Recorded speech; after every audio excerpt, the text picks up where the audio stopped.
Y'all know what it is right here. This is the Remix Morning Show, giving you that boom bap, politics, radical news, all day, every day. That's right, the Remix Morning Show. I go by the name of the Air Doctor. Let me introduce you to your host with the most. We got no other than Dr. Jared Ball. And burn it down, Kim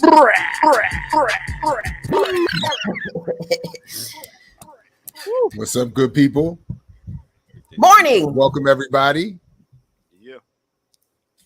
What's up to the remixers out there? Those who are here live, those who will see this here later. Greetings to you all. Welcome. Started off with our new member, Roberto. Hold on. Uh-oh. Yeah, get that rolling R together, You all right? buddy. What's going on? You got something stuck in your throat? He's What's that? struggling with that rolling R. Give it to us there, Doctor. Roberto. See, that's what we needed. Come through, Roberto. Speaking of Roberto's, big up to Kamal K. Franklin. You reckon Roberto? Just in time.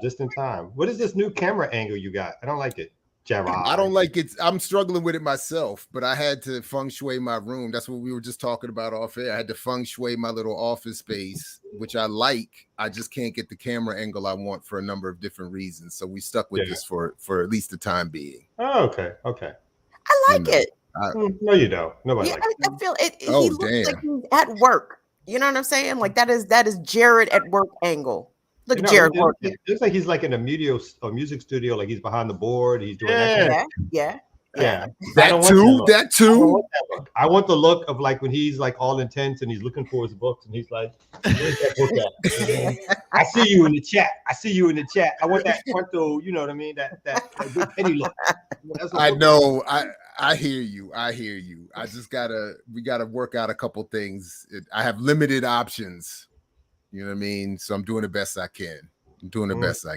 We'll accept that. I'll accept that. But I appreciate your good vibes, Kim. Kim trying to be positive with it.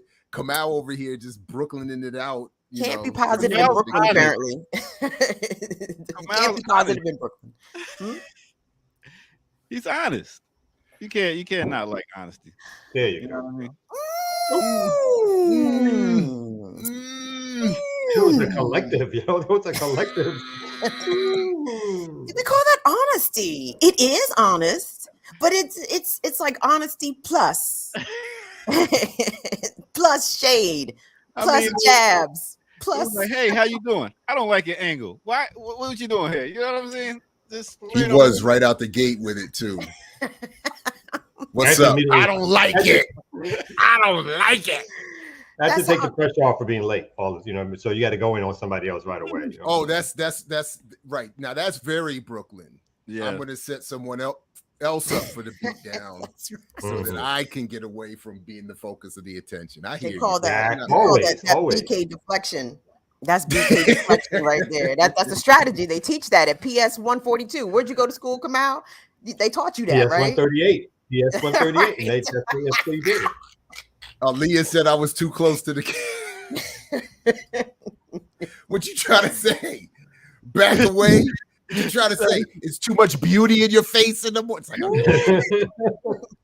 The shine. The camera angle caught that shine on that dome a little too good. That camera's a little too sharp there, Jared. It's just luminescence. It's just the brilliance. Oh shit. Yes, the brilliance. That's what it is. I was so smart, my hair had to leave. You know right. Dude. Jared, we never got that video, the hair video from your daughters. I know my daughter she claims this is the latest claim. This is slick. We want beautiful genius children, but sometimes we can't control the direction the genius goes. So the latest is that the computing technology in the house is insufficient currently for her to do the quality work that she wants to do. So, did you show her those AOL dial-up modem CDs? Like, oh, I'm look saying here, it doesn't young lady. work. None of those tactics work. All I get from that is, okay, so you had it rough, but we don't have to live like that. You know what I mean? Like we don't have to live like that. So I don't know what that has to do with me. Let's upgrade the household. Wow, I like it though. I like it. Oh, I no love to see question. children No bullying question. their parents. Bully the parents, Oh. kids. Get what you want. Get what you want. Put the press on them parents. Speaking That's of, all I- time. speaking I of being definitely been humble. raised and raising kids, do y'all tell your kids, or will you talk to when you step in the room that you speak first? Oh, no doubt. Wait a minute. Who speaks first? The parents speak to Walking in the room. adult? Oh no, the person walking in, and especially if they are the children, they must go in and greet. And in our house, you got to go person to person to person. Everybody gets it. You can't just, hey, everybody. Oh, well, yeah, they get a hey from me too. So. Nah, but yeah, that's a big thing. It's just like, yo, when you walk in the room, you announce yourself. And I just had to deal with some kids on that level, and I was, it was like, but yeah. No, you got to greet. You got to greet, and especially people coming into my house. Like, you can't just walk up in here and just be in the kitchen. Like, somebody has to come and say, hello. What and no, we check family on that, and our children are well instructed, and they get reminded when we're going places. Like, I don't get embarrassed, but you still represent me. You know what I'm saying? Right. So, let's go. That's what it is. I catch you on the break. Peace.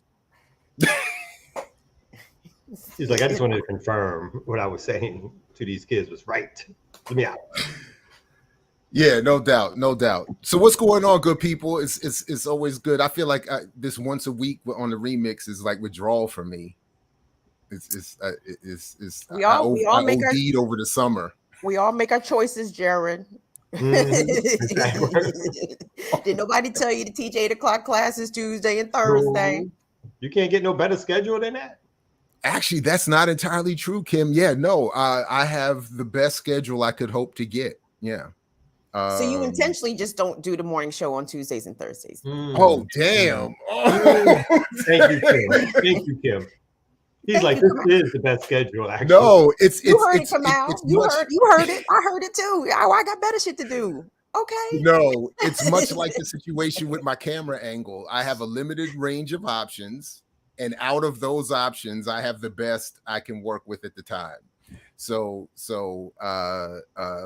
if I want to be around to do daddy Uber in the evening and all of that, I have time in the morning to drop them off, and then I have time in the evening to drive them all of their places. Yes.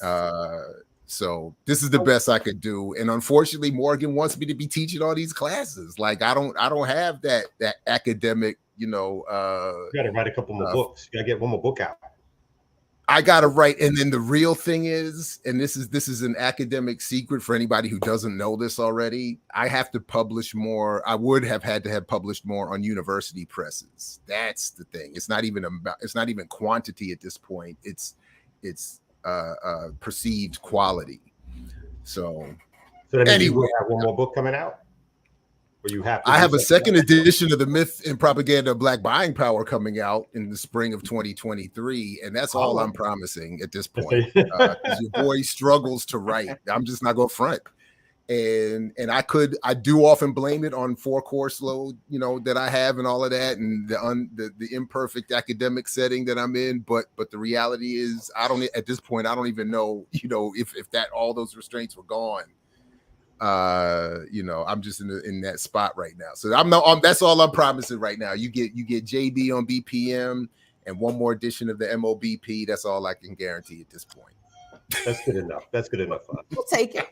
Yeah, we'll take it. You've been putting out some quality, Jared. You've been putting out some quality. I said yesterday how much I enjoyed you and Diallo and Geechee's discussion about Jay-Z and him being upset about Eat the Rich and capitalism. That was exceedingly good. So I know you and Diallo was really good. I don't remember what Geechee said because he didn't get to talk much. He Well, was going Geechee with the didn't get to hate. talk a He was lot, going but with we the want to hate. acknowledge Geechee because Geechee was there. Geechee was present. He didn't get a whole lot of words in between Jared and Diallo, but he was there. So shout out to Geechee, y'all. So Geechee gonna We're have to working jump it in out. more. We're We're working gonna it have out. to jump in more. We're gonna have to jump in. But yeah, Yeah, we're Diallo working was it out. how tired. could he? How could he? Did you watch the discussion come Well, out? of Where course was I Geechee did. supposed to get in? As much as Jared doesn't think I watch his shit, I watch his shit. I watched that. That was a great. I mean, it was a great back and forth. It really was. You know what I'm saying? All the best and worst aspects of their personalities came out. It was like fantastic. Oh, damn. I was waiting for it. I was I had the waiting for stereo. it. I was like, uh-oh. Yo, Jared was come like, out. Jared was like, I think y'all missing my point again. Oh, they were. I mean, it is. My point stays getting missed, but I understand nuance. Nuance is out. It's difficult out here. I get it. I know, and your boy Diallo is making sweeping judgments. Sweeping judgments. But some of them I was like, oh, I'm not too mad at that. I'm not too mad. No, I mean, when you do a big sweep, you catch a lot, and sometimes you catch like a Diallo likes them headline comments. Boy, Pookie is a serial killer. Good God, Unequivocally, like just unequivocally. lay it down. The one question I will say this, I got to bring this up on Friday. The one question that I've had a number of people get at me for not responding, they were like, but he said he had done work at Rikers. Is this the attitude he takes to the prisons when he's doing work with those in prison? In other words, would you have sat in front of Tukey, talk about you a serial killer, and I'm not talking about your reform and redemption capabilities? You know, like so, like there was the counseling psychology community and the prison work community reached out to me on that question in particular. It was like, Jared, you didn't say none of that in response. And I was like, my people, I'm struggling. I'm out here ducking Diallo haymakers. You know what I'm saying? I can't get everything. Anyway, it's a good time. But I will say this also, between what we did and what Jackie had to say about Jay-Z, I think BPM has had that issue well covered, since apparently, you know, obviously the whole world has had something to say about it. That's true. That's true. I think I'm saying some of his comments, I'm like, has Jay-Z been tuning in the Black Power media? Because it was big hurt feelings. You know what I'm saying? My brother's feelings was very hurt. And I even seen, I don't know about today, but on a couple of yesterday, definitely, we had some Jay-Z stands in the chat talk about we hating. You don't understand. Like, all of us, I think it's safe to say, well, the three of us present are probably fans of Jay-Z's art, right? We don't like his politics and the way that he tries to put out this capitalist messaging to his audience. That would be us. So we just don't buy his bullshit. We don't buy his politics. Can the nigga rap? Yeah, he can rap his ass off, but that's besides the point in this conversation. So you know, we don't hate Jay-Z. Said, we hate the shit that he stands for and the shit that he talks. Can he rap? Yeah, he can rap. Yeah, he's a monster. I've even dragged my ass out to his show, like a big fan, up until the Black Album, at least in particular, but definitely. I saw him and Mary J. Blige at Verizon Center. They tore it down. they tore it down. I seen Jay a bunch of times. I mean, I am a fan of Jay-Z. Like I said on here before, Jay-Z has not changed. I have changed. My perspective on politics has changed. Right. The way I feel about capitalism has changed. Jay-Z has been clear. He's been the same. On that same. I am not the same. We are not the same no more. So that's why we have to look at him and talk about him in a more critical fashion. Very true. Very true. Except for one of us who's not on camera right now, but I think who's lurking. I don't know if he's changed. Oh, shit. You ain't gonna be disrespecting Jay-Z now. My man. Here come Memphis Bleak from the back. I got Jay back. He is looking a little bleakish this morning. You ain't gonna be coming here disrespecting Jay now. Jigger man. Not the Jigger man. Not the Jigger.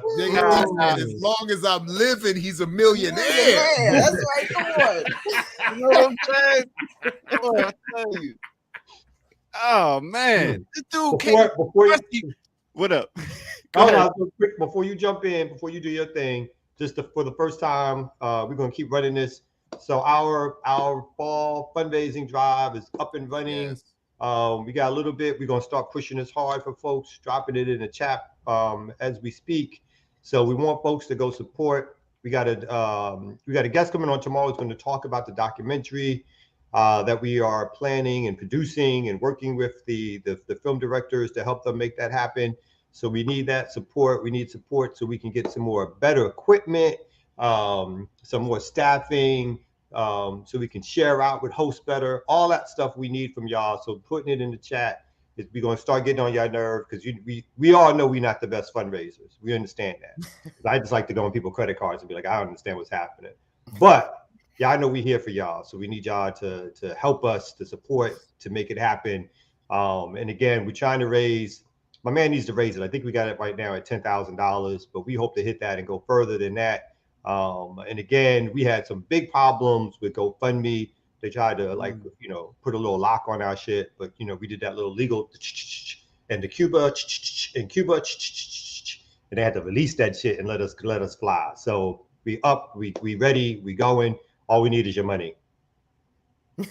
All right, that's it. We're not asking for much. Just your money. Yeah, not that Black Lives Matter money, but we need a little bit of something. All that money y'all wasted on Black Lives Matter. You know what I mean? Y'all can't get that back. Y'all can't get that back. Don't say y'all. My people out here didn't give no whole lot of money to beat the Black Lives Matter. I believe that. Just look at some of them in that chat. I'm sure there's some of them in that chat that was like, "Ooh, 3 Black women. They must be pure and political. There's no way we can't give money to them. They're queer. They must be politicized. We're gonna give them money." What? Don't act like y'all did. Talk that talk. Don't act like y'all did. Don't act like y'all did. Somebody check that mug. What's in that mug? That liquid cocaine? What's in there? Come on, y'all, because we definitely ain't gonna get no Ace of Spades sponsor. Now let's take this break right here at the Remix Morning Show. Let's get it.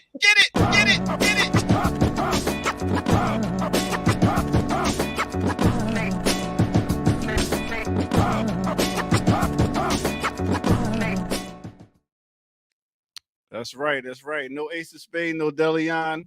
I see. Maybe one day. You know what I'm saying? We still trying to get Uncle Nearest. We got to get our numbers up. But anyway, make sure y'all like and subscribe. Go to patreon.com, drop some change in the bucket. And remember, we got this fundraiser going on. We're going to put it out there for all y'all. As y'all can see, it is in the chat room. Also, make sure y'all go cop some merch. As you see, Dr. Jared Ball, he always rocking the fresh BPM shirts and all that. So as you can see in my background today, usually I'm a teacher, but today I am a student. I wanted to understand something. I wanted to deal with this TikTok thing. It's a new thing for us old heads and stuff like that. So I'm up here, doing a little research, and my daughter's like, "Yo, you should get on it, blah, blah, blah, blah, blah." And I see stuff like this, and I'm like, should I get on it? So do you know which country made TikTok? China. Do you know that China controls the algorithm of what you see? Do you know this?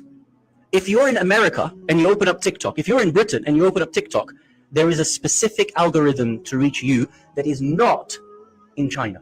If you're in China and you open up TikTok, what the Chinese government wants you to receive as youth, as people using TikTok, are people who are doing good things, achievements, youth making social enterprise, youth becoming successful in math competitions, youth becoming masters of karate, youth doing something with their life, and you are rewarded. That algorithm is that the Chinese government makes you see positive things for social development. Did you know here and in the United States, China, send you a different algorithm? Do you know what they send you? All the nonsense that you see. They want you to see girls dancing, boys and girls dancing with each other, pranks upon your parents, pranks upon people. How many pranks do you see? Yeah, I'm not saying it's not funny. Some of them are downright hilarious. But if you want to destroy a nation, destroy a generation, you make them in their mind be rewarded with the dopamine for thinking stupid things are good, thinking that this is what you're supposed to grow up doing. A large proportion of people grow up thinking that this is what life is about. But in China, they don't let their children think that. Next time you open up TikTok or Instagram or whatever, and you see this, understand that you are being played. Do you know which country? He said, "You playing yourself, Jack." That's right. That, and I'm hearing about how they grab your data and stuff like that. I know all these different things grab your data. As soon as you think about something, it shows up on social media. But I'm really trying to figure it out. What do y'all? Let me get back to the host and see what they think about this whole TikTok thing right about here, right now on the Remix Morning Show. Oh, show.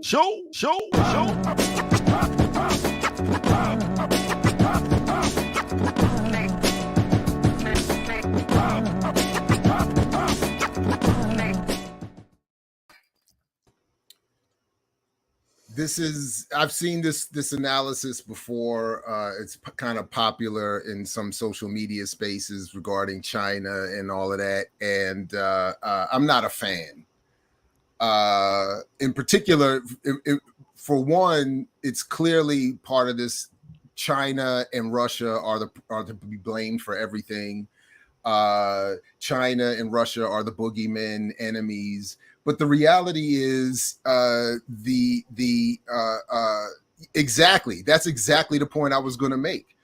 China, if anything, is building off of an already established pattern going back more than a century of overt attempts by the establishment of the leadership of this country to propagandize its own and everyone else's citizens. So Facebook and Instagram were just announced just this year. They were going through a whole thing of studies. Their own studies were showing that particularly Black and brown girls were most negatively affected by Instagram and Facebook.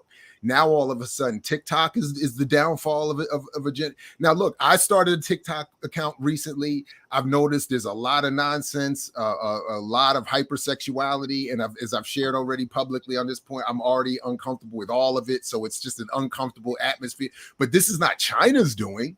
If anything, they again reordered their existing algorithm to fit with what has been established here to be an successful and encouraged model. So anyway, all social media is a mess. It's all an op, as they say. It's all cap, as they say. And it's all about surveillance and data collection. And China didn't start that. And they're not the leaders in that. So anyway. And it's not China. It's not China that are asking Google and Amazon, et cetera, for users' private data for their search histories. It is the United States, and in abortion restrictive states, they are already using this information to prosecute women for failed pregnancies. I just deleted my period tracker app off of my phone, and I don't even live in an abortion restrictive state, but I don't want, who is that man?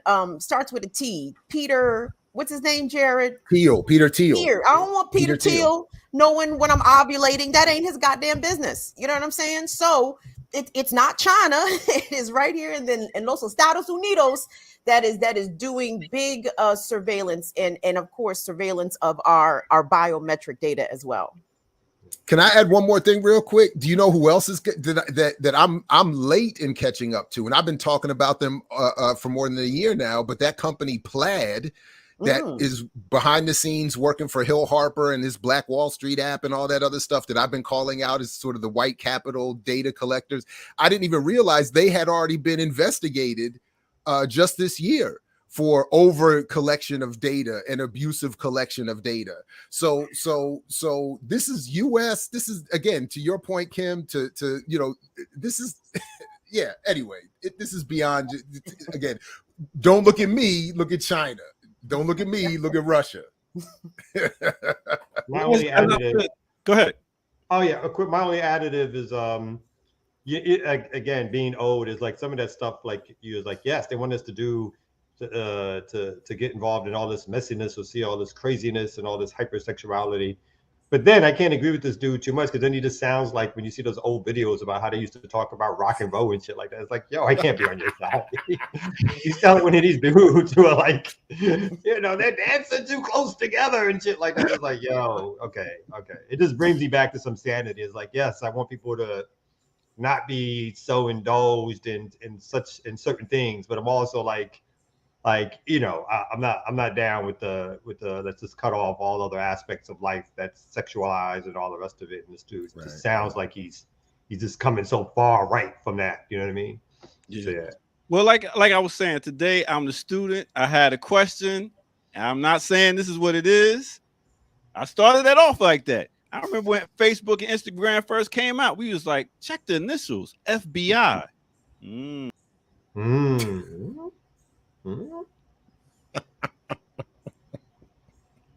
Facebook and Instagram. Yeah, Oh, I mean Facebook, you combine Instagram, them. Facebook, Instagram, Instagram. Oh, FBI. oh. I'm feeling, I'm getting vibes of Martin Lawrence and Boomerang at the pool table. It's racial. I'm saying it's racial, and they got us all. The white ball hitting the black ball on a green platform is the earth. It's all racial. Mm-hmm. Mm-hmm. Speaking of earth, let's slap the map and do some stories.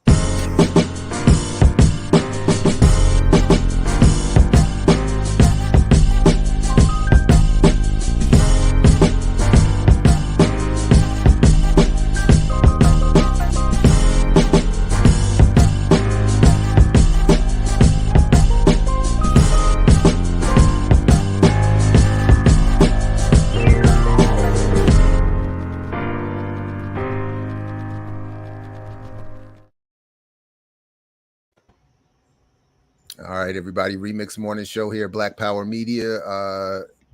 Ear Doctor's a great student. Hush your mouth. And just FYI, at 9 o'clock or shortly there, right around 9 o'clock, we have Lawrence Grand Prix of Leaders of a Beautiful Struggle coming on to talk about the next episode of In Search for Black Power. So stick around. Make sure you have grabbed someone to join you for by then, of course. And anyway, so Kamal, Kim, what you thinking about this morning? What's where we want to get started this morning, having slapped that map? Let me just mention really quick how, and again, I don't give a fuck about Trump. Let me just be clear about that. But when I saw, was it yesterday, that the special master that Donald Trump had petitioned to overview, his documents seized at Mar-a-Lago, I laughed for 5 whole minutes straight. I laughed for 5 minutes straight because this magistrate apparently was a Trump appointee. This person who made this ruling is a member of the bar, but has never presided over any cases, never, handled any court cases themselves in an actual courtroom. And here they are, a judge.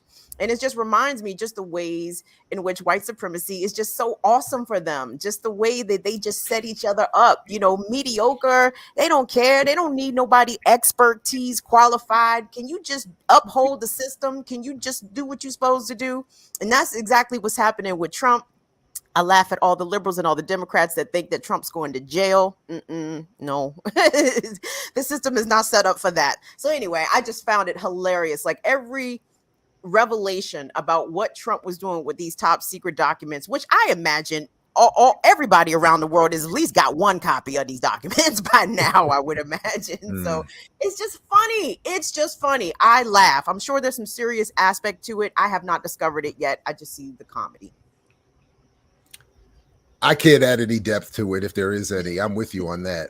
I'm strictly here for the comedy. I have, and the only other thing I would add is that those on the nominal left love this because it just is a constant, threat that they can hold out in advance of every election. But I just want the tagline from this morning to be what Kim just said, that how white supremacy is just so wonderful for them. I think, is that how you put it? It's just so wonderful for them. Just look at how it works out for them. Just look at the levels of crimes that they are able to commit, and their white friends will let them off. Like, listen, Donald, don't worry about this. We got this. I got you. Yeah. Got you, man. Like, you appointed me for a reason. You didn't need a lawyer. You didn't need an experienced litigator. You didn't need somebody who's decided thousands of cases before. It's like, no, you got me, because I know, I get a law clerk. They'll tell me all that stuff. I don't need all that shit. And that's probably why they funded his whole law degree, just so that he would have the bare minimum legal requirements to stand up there and be. She is a she. Or she. Sorry. Her. Sorry. Yeah. No, that's why they do it, right? It's the one thing you got to give them, right? They got a well-working, oiled machine. They got all areas covered. They do the local stuff. They fundraise to get their people into these seats, or to sort of have that line of like folks ready to take on these jobs and stuff like that. Obviously, the Democrats have their own, but they're because they're always tilting to the right and they're just a part of white supremacy. It don't make no difference anyway. The Republicans are just at this stage in history, just winning the white supremacy battle and shit like that, right? The people are tired of the Democrats doing that undercover shit. They're like, no, we want to rule openly again. That's where we're at. And y'all, we don't believe y'all no more. Y'all can't control the rest of them. We just gonna figure that out on our own. So we're just gonna lock y'all down. And it's this, I love it. I mean, it's this like, you know, this childlike fantasy expectation, this wide-eyed naivete that everybody's accountable under the law. Nobody is above the law, right? Donald Trump's not above the law. He did something wrong. The law will hold him accountable. I said, are y'all from here? Are y'all from here? Do you live here? Show me when the white men in Trump's positions do get held accountable. And the funny thing is, you could probably name a few, but the problem is there are a few thousand whom you've never heard of who have done far worse fuckery and will never be held accountable. You know what I mean? Because for the most part, that rhetoric is for us, right? That rhetoric is for the everyday people to be scared of the law and lawyers and cops and judges. That's what that's for. That rhetoric is for you to know that if you step out of line, if you do something, there's a system to come get you. And no, even if you don't do something, if we think you're doing something, there is a system that's ready to come get you and to make any claim it needs to say that they're operating in the sphere or operating within the sphere of the law and justice and so forth. That's for you. For the rich folks, that's not really for us. Sometimes you got to throw some people away, right? When they too much, when they step out the boundaries too, and they might like fuck it up for the rest of us, what kind of thing. But other than that, for the most part, folks are well protected, right? And they know that. Do you all remember Alton Maddox? Come out. I'm pretty sure you would remember him being old school New York, but he was with a New York lawyer who was disbarred in part because of the Tawana Brawley case, right? When he was running around with Sharpton. But I used to have this lecture tape with him on it that I used to always enjoy because he went into this whole thing. It was really funny about how we misinterpret the arrangement of law in this country. And the one thing I remember was that he said, you know, you all think that when they said everyone has a right to be tried by their peers, that this was to protect you. And he was like, no, he was like, only criminals set up a situation where you have to be tried by your peers to make sure that was his hope. He was like, that's what they did so that no one can put these fools away. Now he was like, that's why they set it up that. And I always remember that line. I just thought that was hilarious. And I was like, wow, that's deep, because I never would have thought. I was fooled by it, right? Mm-hmm. We all are. We all judged by my peers. That's not for you, fool. Because for the most part, we all want some system, whether it's criminal or civil, where there's a place to settle disputes that your hope is going to be neutral or it's going to be objective, that kind of thing. But, you know, and again, on some small level, some of that does work out. But for the most part, it's like this. It's not set up to protect you. Like landlord-tenant court is not set up to help you as a tenant. It's like, how fast can you get the fuck out the house? How much? What do you need? You got no rights in it, right? That lease that can be broken. You're month to month. We get you out sooner or later. What you need? 2 weeks, 3 weeks, whatever it takes. It's like it's to get you out. It's not to say this landlord is not providing a habitable living situation, and so therefore they should be penalized in some real way. It's like, no, like it's not a good place to live. So even more reason for you to get out, right? All that stuff. When you go against those big corporations, what do? Anytime you do anything these days, you got to sign an arbitration clause. So you can't even get to the courts anymore, right? You're sitting there with an arbitrator.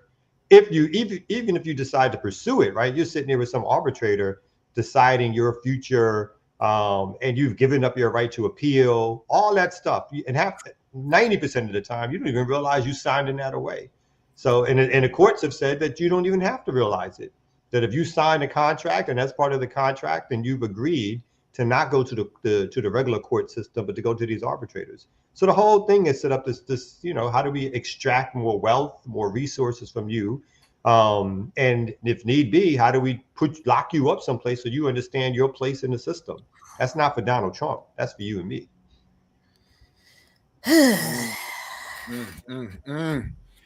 Well, anyway, yeah. Well, I got a story that we go ahead. Yeah, go ahead. No. I just thanks to Erica. All praises due. Yes, thank you, Erica. You know, clicking on the run sheet, and but go ahead. Well, yeah, this is a thanks to Erica one. I wanted to get to this yesterday, and again, because I just, you know, we have again, Stacey Abrams is running for governor, and part of this was put out by, I'm gonna run it back so folks can they hear the video, you know, and this whole idea about not only, you know, she's the so-called liberal progressive, and again, they're sort of setting her up to be somebody who's concerned about Black folks, and the way you do that, of course, is to sit them down with Black rappers to talk to them about the world and how it operates. Like at some point, you don't even understand that this type of stuff goes on. So it's like interesting to me to like really understand like, how the world really works. So it ain't really just like politics. It's just like world, like what's really going on. Who the fuck is that? We understand the mayor, Lil Baby, and who is it? They get away with so much because most of us don't learn about the state. And it's the state that decides. The state gets the money from the federal government, and the state decides how much money makes it to the local governments, how much the mayor gets. And I would love your help thinking about a big part of this is making sure people understand why the governor matters. The governor was the one who's going to make the decision. And if we could get that out there, these are the things we see, but if we don't know, they've made it so we won't know. And that's why I'm so excited about this.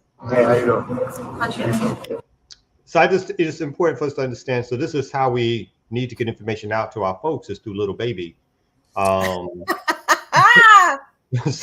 that's what we do wrong, is that we haven't been depending on like people like Little Baby to spread the word about how the system works. Hey now, vote or die. Raise your hand if you remember Vote or Die. Raise your hand if you remember Vote or Die. Diddy, come on now. Diddy. Woo! I feel like this is some game too. How many years now we're gonna see this game run on us? Now, Kamal, you know you were supposed to play that Malcolm clip immediately after that, where Malcolm was talking about you got all these Negro clowns posted up as leaders. How come we don't have white comedians as leaders of their community? Because they know it's some bullshit. Like they. Yeah, that stuff is wild to me. But you know, I want to say that there's a teaser here because in not directly related, but somewhat indirectly related to pop culture and celebrity, our forthcoming discussion with the legend himself, Ashanti Alston, he and I disagree on this issue, and I'm gonna leave it at that. I'm gonna leave it on the net positive or net negative impact of celebrity and pop culture on radical struggle. So just as a teaser for another forthcoming BPM gem. Look, honestly, I don't follow Stacey Abrams closely enough to know how much not that we should support any of them, but how much, you know, the left is encouraged to support her. Very hard. No, the left is thrown still down.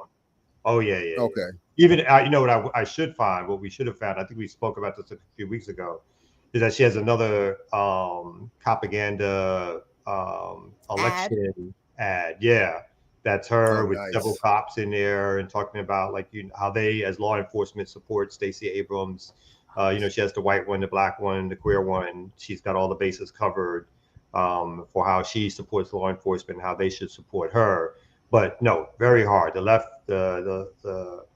and I mean, she's shown herself to be at best a moderate Democrat. It's not like that's even any disguise or anything, but she is billed as this person who's going to bring these progressive politics.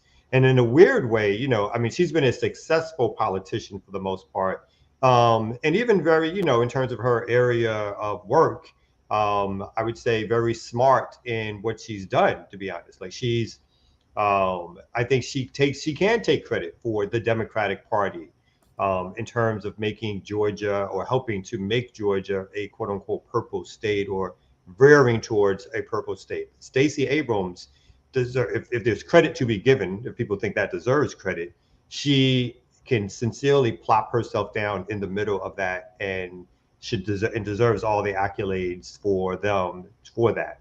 So she is definitely boosted as the person that we all need to support for next governor of Georgia. So the left is whatever passes as a left in the Democratic Party is all in for Stacey, just like they were before and this time too. And was Ricky's comment about Killer Mike, is that in connection, or are she and he connected up? Are they teamed up somehow as well? Oh, yeah, I mean, yeah, you know, I'm sure Killer Mike is going to definitely be supporting her. But as we know, Killer Mike will be seen with any politician anywhere, anytime if he gets a photograph out of it. So with him, like of all the people individually, like with him, I can confidently as I could with anyone say that he has made a willful, conscious choice. This is not about ignorance or I'm not aware or I'm doing the best I can. He has made a very conscious choice to say, these are the politics I'm going to rock with and those I'm going to avoid. This is my lane. And this is, you know, so, you know, okay. All right. I was just clear. I just wasn't clear. He's really adept at using radical language when need be, using pro-Black language when need be, talking about himself as a revolutionary when need be. I think he's very adept at that, but I think the bottom line is that he's about resource accumulation and obviously his own fanfare. At least that's what I see right now. And again, this is somebody who's given resources to community movement builders, right? So in spite of that, it is like I can't see what this person is doing that makes me think that they have some philosophical or ideological position other than their own, other than what puts them in a certain spotlight. Because you can't just one day do something like donate to an organization like ours and the next day you up there with the governor of Georgia having these conversations, or you're up there having these other conversations with different people all across the political spectrum and agreeing with a lot of them. But that's what the wealthy whites do. Isn't that what the wealthy whites do, Kamal? Don't the wealthy whites give their money all over the place, left, right, and center, and schmooze with everybody just to make sure that their agendas are met? I mean, that's what Killer Mike looks like to me. You know what I'm saying? I hear his rhetoric, but he wants to move like a white man, right? that's all it is to it. He wants a seat at the table. He wants to promote capitalism as a method of Black liberation, and he just wants to be a seat at the table, will allow himself to let these other folks usurp his cool factor, his cool quotient, as it will. You know, this is Killer Mike. You know what I'm saying? Just run the jewels. This, that, and the third. It's like, all right, but we see you, bro. Like we see you. We get it. You want to be the cool nigga in the room. Cool. But what does that do for the rest of us? When I saw that Run the Jewels had a FIFA, I think 21 kit on the EA Sports game, I was like, it's a wrap. I was like, that's a level of international celebrity that, like, straight up, like that's he can't, by my own humble, you know, calculus, he can't be radical. Like he is prohibited from being what producing an analysis of use to those in this space. So like, yeah, I mean, I was like, damn, okay, you know, that's anyway. Okay, so Kim, I saw, unless you had something you wanted to get to, because I did see you covering this on your show. Honestly, I'm still in COVID calendar, so I don't know what day it is anymore. I don't I know only what know day it's it is. Wednesday because I'm on the remix. I'm only vaguely aware that it's September. You know what I'm saying? Right. So like, I feel like the month has changed. Has the calendar just flipped over somehow? Speaking of which, real quick, we just Ear Doctor and I, and more news coming on this. Ear Doctor and I, just before the show, we confirmed that Sunday, October 2nd, is going to be a special Sundays tribute to the Libras and what was the other one? Sagittarius? No, Scorpio. Gemini. We having a Libra Scorpio celebration on Sundays. A special birthday tribute to me and him and all the others who have birthdays in Libras and things are making more astrological sense. I have Libra rising, so there we go. Oh, really? Which is why. So are you available that evening? You should join us. Yeah, we put the birthday mixes together. Oh, sure. Sunday, October 2nd, we putting our tracks together, and we're gonna have a fun, laid back evening on Sundays. Look at Gemini feeling left out, salty. Look at him. Kamal, you as a Gemini makes so much sense, bro. You don't even know how much. Like, oh, that tracks. Yeah. Check your email, Kamal. I emailed you the Stacey Abrams ad real quick. Oh, you did? For some reason, I can't copy paste on my broadcast computer. It told me no. Oh, we gonna play it real quick. Is that the plan? Yeah. Yeah, I'll bring it up. Oh, okay. I'll wait on this next piece. So anyway, Sunday, October 2nd, Sundays featuring JB and Kim Brown. What do you mean feature? Like, what does that mean? Beyond us being in the chat, putting up flame emojis? No, we're gonna be on the screen. We're gonna be up there with him. We're gonna be up there with him as he mixes our music. We're gonna put our playlist, we're gonna put our music together, our birthday musics together, like our party mix, whatever tracks together. I don't know. We didn't get that far with it, so we'll figure it out.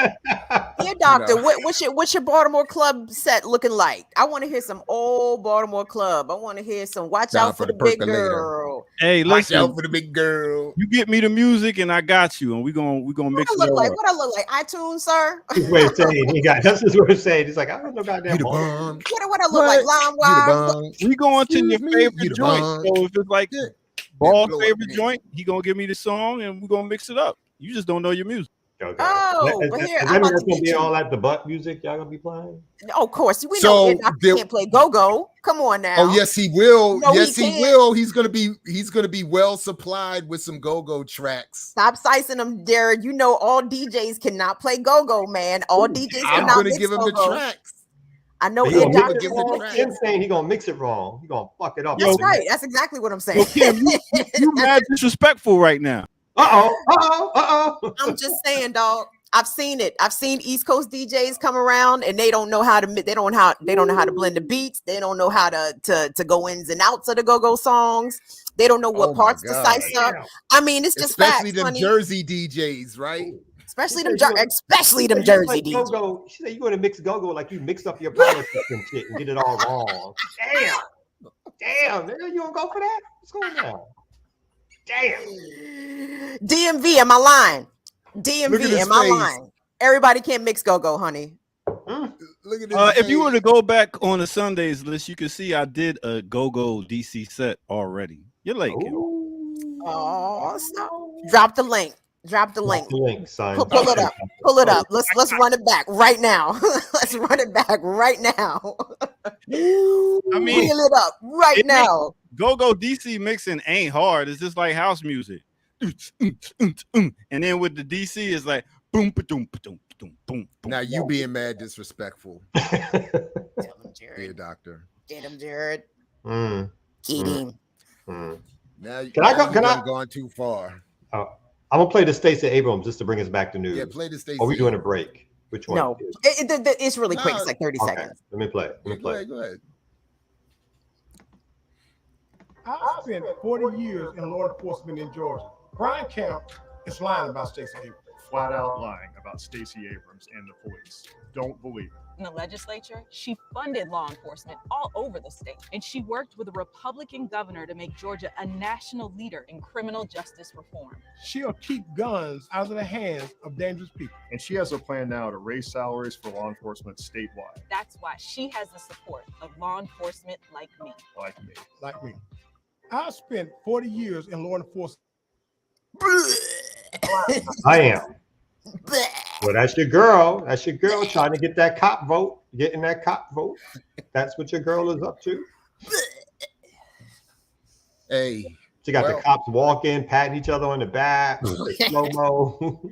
Black man off the top. I've been in law enforcement for 40 years, sir. How many rights you done violated? How many innocent people you done put away in jail over that course of that 40-year career? Got that district attorney coming out there promoting law enforcement like me. She worked with a Republican governor, and she did too. Everybody knows she did. She was the head of the state assembly.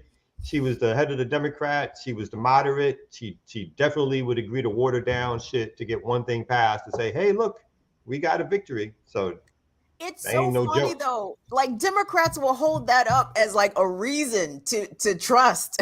Like, oh no, I work with Republicans. Meanwhile, Republicans would be like, I'm here to stop the radical liberal Democratic agenda. You know what I'm saying? They don't ever be like, no, Republicans will never be like, yeah, I work with Democrats. No, Republicans say that they're there to stop Democrats. Meanwhile, dumbass Democrats be like, yeah, I work with Republicans. I reached across. Oh, nigga, don't nobody fucking care. Okay, don't nobody care. That's a reason to not support you.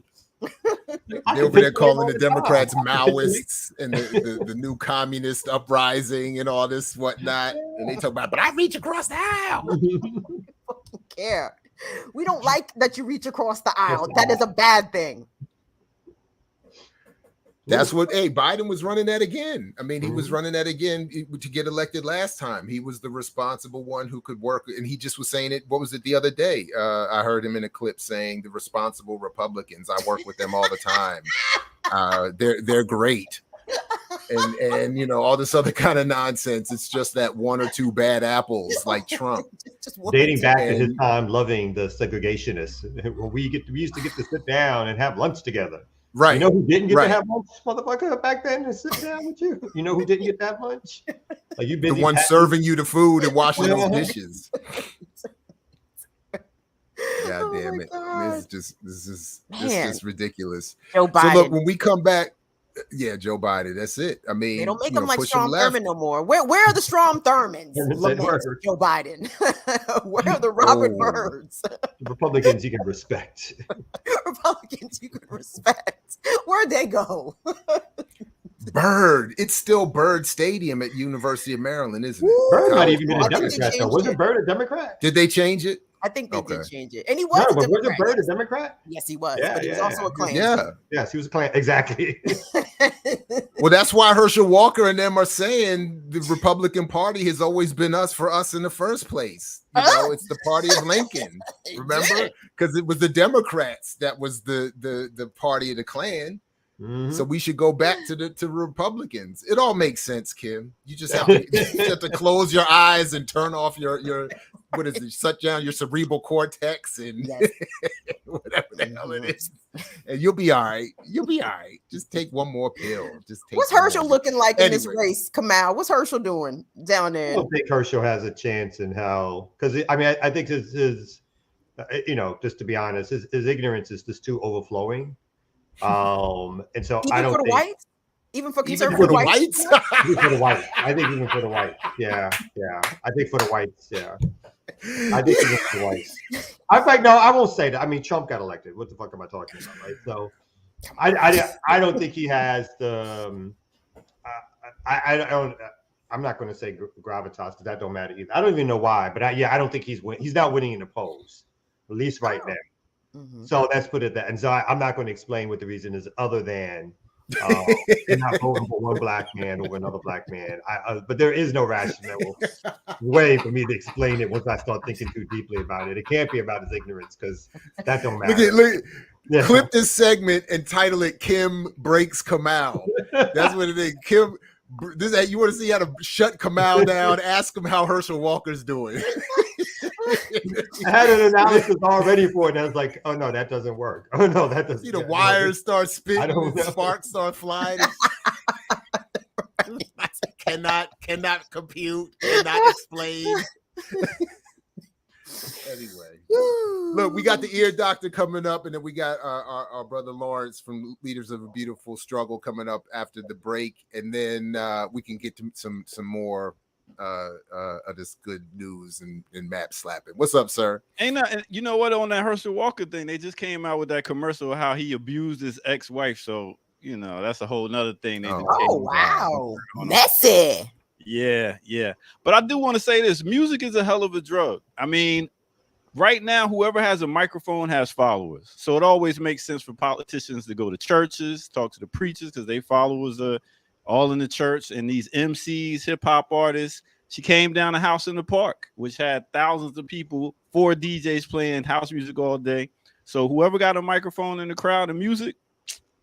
Yeah, but to quote my brother Rashad Dobbins of the mighty Cornell West Theory out of DC, some of them icons shouldn't have their mics on. We're gonna leave it on that. We're gonna get to this break right here on the Remix Morning Show.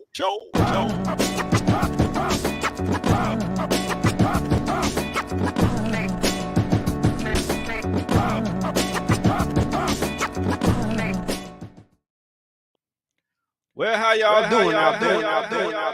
Whoa, let's bring it back. All right. How y'all doing out there? I'm around here in the Delta. That's right, down here in Mississippi. That's right. We're going to talk about some artists that y'all need to know about in case y'all don't know about. Who am I going to talk about and give a spotlight to? Are y'all ready for this? Let me give y'all a little bit of introduction music. We're going to talk about no other than my man, Bo Diddley. That's right. Y'all want to know about Bo Diddley? Well, let me tell you something about him. All right, Bo Diddley. Man, listen, he's a singer, a guitarist, songwriter, music producer. He played a key role from transition from blues to rock and roll. He influenced so many artists. We're talking about Buddy Holly. We talk about Elvis Presley. We talk about the Beatles, the Rolling Stones, the Clash. His use of African rhythms and signature beat and his hand bone rhythm is a cornerstone to hip hop, rock, and pop music. I mean, this dude got so many accolades and in so many different Hall of Fame. Rock and Roll Hall of Fame 1987, Blues Hall of Fame in 2003, and Rhythm and Blues Music Hall of Fame in 2017. I mean, he got all the genres on lock. He's also recognized for his technical innovations, including his use of the reverb effects to enhance the sound in his music. Now, with his music, if you can hear, a lot of it has what we would call a certain sound to it, and it's like an African sound. Now, y'all remember that right there? Y'all might have seen this one right here. When I was a young boy. When I was a little boy. Y'all know about that right there. That was that joint right there. And he also very inspired by John Lee Hooker. Let me tell you, this guy has over 25 albums. Over 25 albums and so many accolades, like I said, so many awards. It is stunning. Well, what happened to him? He had a couple health problems and stuff like that, talking about hypertension and diabetes that led to him having a stroke and making his transition, having a heart failure in 2008. But this brother is responsible for a lot of the music we listen to now. And even when you talk about this brother, we're talking about how he would get on the microphone, rhyme when we're talking about hip hop, and also do what my man Rudy Ray Moore used to do, is crack jokes on each other while they was doing it, like in this one. Say, man. Hey, man. What's that, boy? I want to tell you about your girlfriend. What about my girl? But you don't look strong enough to take your message. I'm strong. That's right. So that's what it is. That is Bo Diddley. In case you didn't know, he is that pioneer, that guy. So go check out some Bo Diddley. If you don't know about it, you better ask somebody. All right. Now let's get back to the morning show. You know how we do.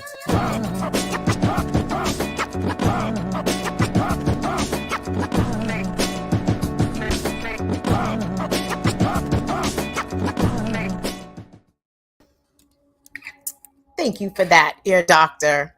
No doubt. They better throw their flowers and praise him for all his contributions. Because I mean, he took African Cuban music and brought it all to blues. I mean, man, he did it all. Who was all them artists you named off the top that stole from Bo Diddley? Oh, Did you say? Talking about Buddy Holly, Elvis Presley, the Beatles, the Rolling Stones, the Clash. I mean, Led Zeppelin, Pink Floyd, Eric Clapton. What's his name? Jeff Who Beck. did? I saw in the chat they did Bad to the Bone.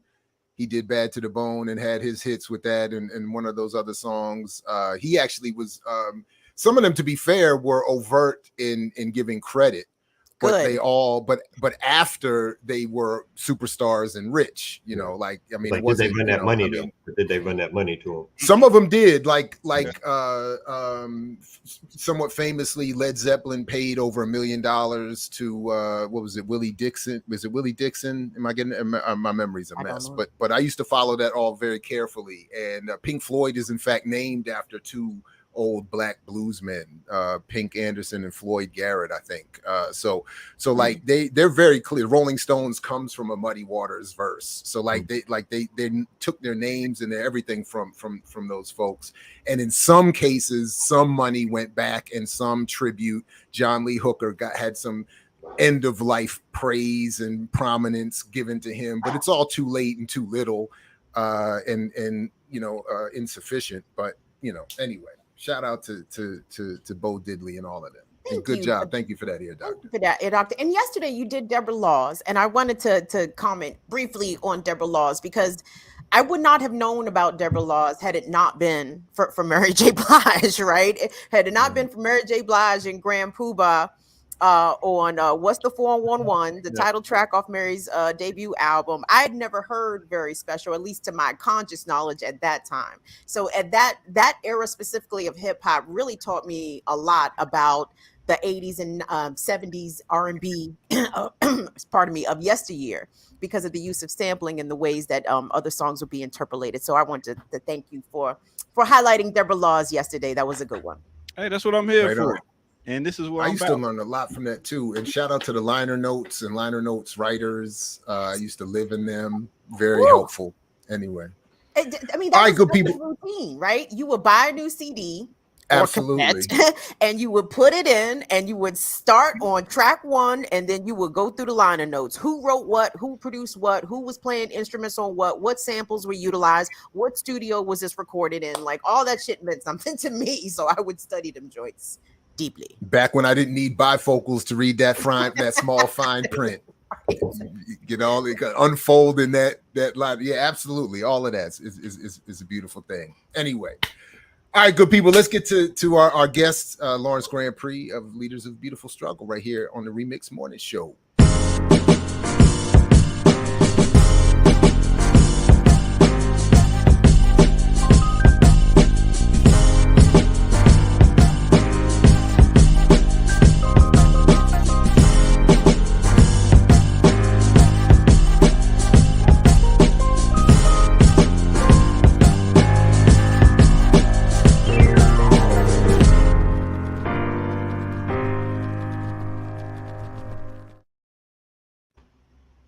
All right, everybody, Remix Morning Show, Black Power Media. Again, we're joined by Lawrence, correct me again, the Director of Research for Leaders of a Beautiful Struggle. I always mess up your titles. And host of Research for Black Power. Welcome back. Yeah, thank you for having me. It's a bit like whose line is it anyway? Everything's made up. The titles don't matter. Appreciate you getting it right and appreciate being here with y'all again. Peace. Look at that reference too. Whose line is it anyway? Who would have thought we would get that kind of reference here on BPM? We're everywhere, intellectually across the board. I love it. Anyway, sorry, Kamal. My bad. I think I stepped over you. Oh no, not at all. I was just saying peace. Okay. That's all. Okay. Same here, man. Nice to see you. Good morning. So Lawrence, what brings you back? What's coming up on the next episode? What are we going to be getting into? What's the latest with LBS? Yeah, so I wanted to talk a little bit about the two-part series on the Search of Black Power, our show on Black Power Media. I hope most of your audience knows by now, really because this is one of the reasons why because there was an audio podcast for a long time, and then people saw what you all were doing and was like, we can bring it back as a YouTube show. And I was like, I'm more of an audio person. I don't necessarily love the camera, but I was thinking about some of the topics that I felt like really need to be talked about. And this was really at the top of my list, which was the so-called child protective services, child welfare system. Some people call it the family regulation system. Because, we see ourselves as trying to bring spotlight to important issues that Black people are facing that maybe people don't talk about enough, and maybe people might use some resources to help navigate and fight against. And this was really at the top of the list. And this is before I read Dorothy Roberts' book, Torn Apart. And it's very rare for someone like me, given my political inclinations and research inclinations, to think something is really bad and then do some research and realize it's worse than you think it is. But that's really what child welfare is in America. Child welfare is a very, very nefarious extension of the prison industrial complex. And so this is the second part of our two-part series. Me and my co-host, Rasheem. She's actually a professor at Morgan now. But yeah, just talking about talking about some of the statistics in the book. Over 50% of all Black children will at some point be subject to some sort of investigation by the family regulation system.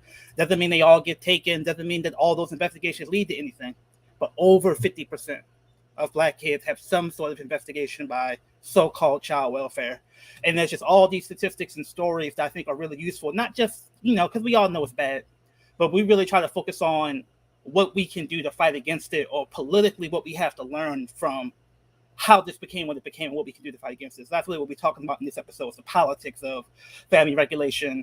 Interracial adoption, obviously, is part of the episode, and also just some more political context for why it is the way it is.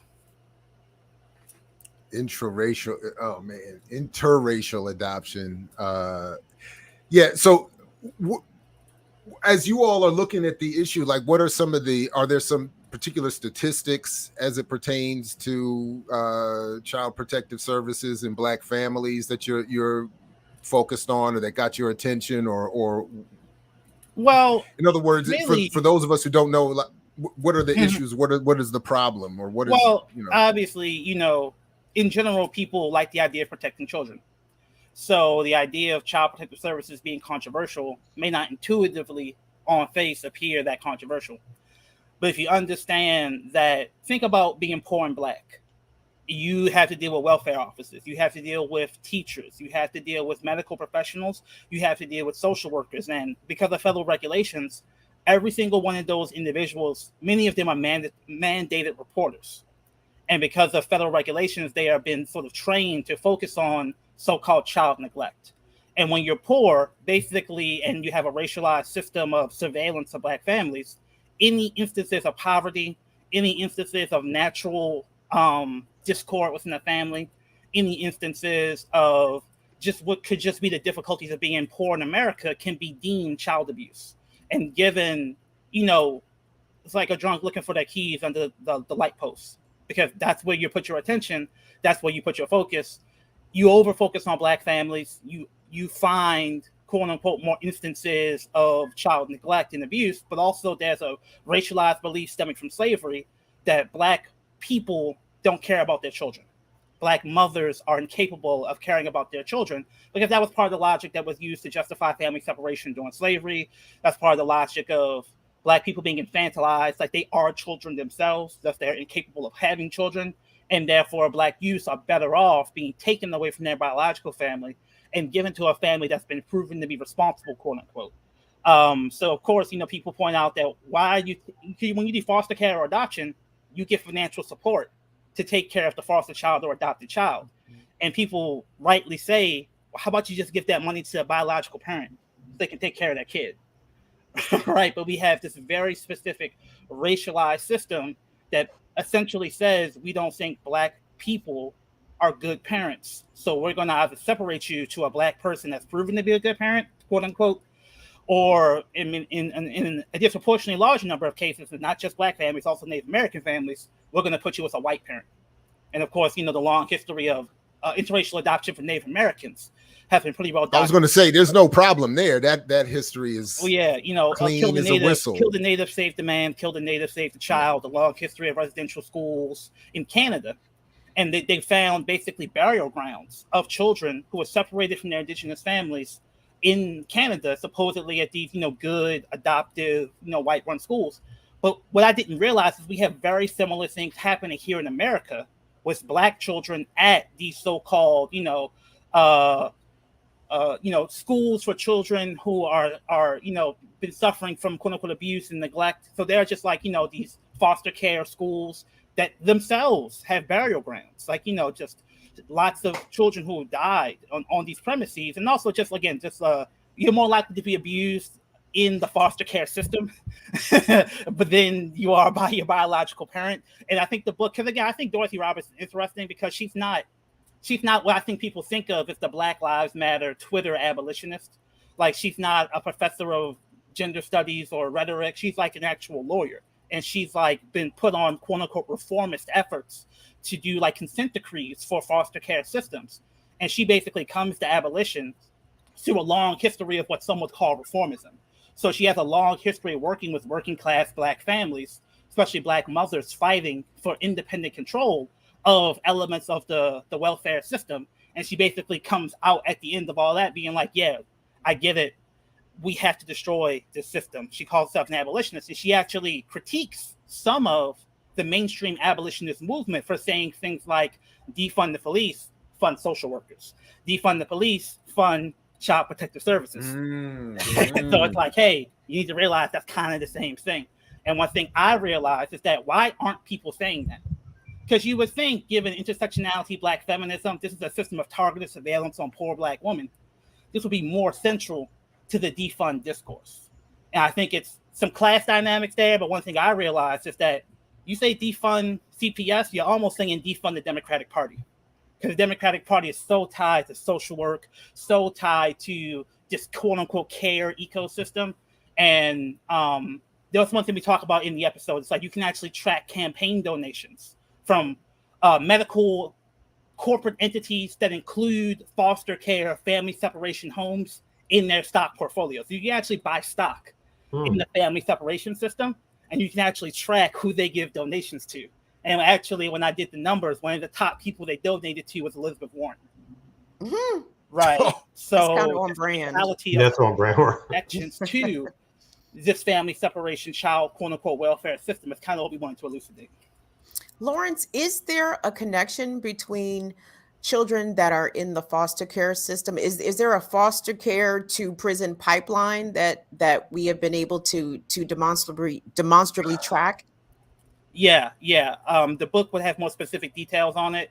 I just know more about it just talking to people in Baltimore. There's a huge issue of when you quote unquote age out of foster care. Some places it's 18, some places it's 21. Some places have tried to have more wraparound services when people age out. But the degree, they've done studies where they basically track people who age out of foster care, and like only 15% of them were like doing well. So just, a lot of them were in addiction. A lot of them, unfortunately, are doing things like sex work and survival economics of different sorts. So there's just, it's one of those things where you talk to people in Baltimore that are doing work with human social services. Everybody knows about the aging out of foster care issue. And some places like Baltimore, they're trying to do more wraparound services. But yeah, the numbers are probably more in the book. But yeah, just obviously, these are not places conducive to human flourishing and psychological well-being. And like I said, I think only like 15% of kids came out of foster care. The after survey said, yeah, I'm economically stable, I'm doing okay. That's a terrible success percentage. And if you're an abolitionist, having numbers like that, I think really fuel, like this is a system that does not stop violence. This is a continuation of that violence by other means. And then oftentimes lock people into violence like the prison industrial complex. But you also got to remember, a lot of these foster care facilities, they're kind of prisons themselves. Mm-hmm. Like you're locked in with these kids, you're fighting. The orderlies might be abusing you either verbally or sometimes physically, and of course, unfortunately, sometimes sexually. So part of what I think is useful is to make sure we don't, not that you're doing this, but just make sure we don't think there's a division between prison and the foster care system inherently. Oftentimes, it's just. But I think you're right. People do not look at them as the same. And when we talk about police brutality or policing, you know, we will naturally bring in the court system, but it's the adult court system that we talk about. We talk about the lawyers and the extension thereof of all the prisons that are built. But, you know, I think it's true. Like one of the ways in which Black families, one of the ways I would describe it sometimes is like, you know, black men in particular, not exclusively by any means, but in particular through the prison system have been targeted. But Black families and Black women who have been household leads for generations now have been targeted to this foster care system, welfare system. And it is just another way of control, which is greatly connected, because you're right. There's a child court system, there's a youth court system that brings people in, that has youth jails, that has the foster care system. It is nothing other than an extension of that control. But you're right, when we talk about it, you know, because we usually talk about something that's like the killings or the murders about people, which then sort of brings us down to talking about some of the other things. But I think you're exactly right to not talk about it. What is separated is probably like a bigger issue, because they're all connected as a system to control our lives as a people. So yeah, just real quick, I don't know if folks watch the TV show Atlanta, but the first episode of season 3, there's a young Black child adopted by this white family. Actually, I wasn't able to finish the episode, but that's based upon a real story. So if you remember that photo that went viral a few years ago of the young Black child hugging the cop and crying, that was a Black child who was adopted by a white lesbian family. And that white lesbian family then died violently in a car crash, exactly. right? And it was a history. The book talks about it. It's a history of abuse in that white lesbian family, but they didn't look the part of the abusive parents because they were like middle class white lesbians, you know. And of course, like you said, unfortunately, multiple Black adopted children that they had adopted died violently in a car crash with those 2 women. So yeah, that kind of raised the conversation around interracial adoption, and obviously the need to focus on things like kinship care kind of transitioning to solutions. So obviously within many different African cultures, that's a notion of extended kinship that's also impacted by the history of slavery. So you have, cousins and uncles that not biologically your cousins and uncles. So the idea is like, well, how about you just have families stay with them as opposed to being fully in the adoption system? I mean, you really shouldn't separate people, period. Obviously, like we need a fundamentally different system.